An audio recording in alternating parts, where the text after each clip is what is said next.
আমি স্মৃতিরেখা। আজকের এই সন্ধ্যায় এখানে উপস্থিত সকল দর্শনার্থী এবং মাননীয় বিচারক মণ্ডলীকে আমার তরফ থেকে অসংখ্য ভালোবাসা। প্রথমেই ধন্যবাদ জানাই ফ্যাশন ফিভারের অর্গানাইজার মিস্টার বিশ্বদীপ চ্যাটার্জি এবং মিসেস পৌলমী মণ্ডল চ্যাটার্জিকে, যাদের অনুপ্রেরণায় আজ আমরা এই মঞ্চে উপস্থিত হতে পেরেছি। এরপরেই ধন্যবাদ জানাই আমাদের গ্রুমার মিস্টার রাহুল সাহাকে, যার প্রশিক্ষণ ছাড়া আমাদের মতো গৃহবধূরা কোনোদিনই পারতাম না এই মঞ্চে এত সুন্দরভাবে নিজেদেরকে তুলে ধরতে। এরপরেই আসি আমার নিজের কথা। ছোটবেলা থেকেই একটা সাংস্কৃতিক পরিবারে বড় হয়ে উঠেছিলাম। আমার বাবা এবং মা দুজনেই সঙ্গীতের পূজারী।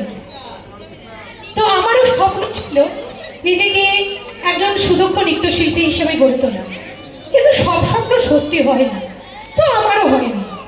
উচ্চ মাধ্যমিক পাশ করার পরই আমি সরকারি নার্সিং ট্রেনিংয়ে চান্স পেয়ে যাই এবং আজ দীর্ঘ 16 বছর ধরে একজন সরকারি নার্স হিসেবে মানুষের সেবায় নিজেকে নিয়োজিত করেছি। উপরন্তু আমি একজন গৃহবধূ, সফল কিনা জানি না, আর দুটি খুবই মিষ্টি কন্যা সন্তানের মাও। তো এত কিছুর মধ্যে আমার স্বপ্নটা চাপা পড়ে গিয়েছিল আর কি। তো আমার বান্ধবী, আমার ফ্যাশন ফিভারের অর্গানাইজার পৌলমী, ওকে ধন্যবাদ না দিলেই নয়, এটা স্পেশাল থ্যাঙ্কস ওর জন্য আর কি। তো ওর জন্য একটা হাততালি হোক। ওর অনুপ্রেরণাতে আজকে আমরা সমস্ত গৃহবধূরা আজকে এখানে দাঁড়িয়ে। তো ওর অনুপ্রেরণাতেই আমি আর কি আমার এই যে স্বপ্নটা, সেটাকে বাস্তবে রূপান্তরিত করতে একটু হলেও সক্ষম হচ্ছি।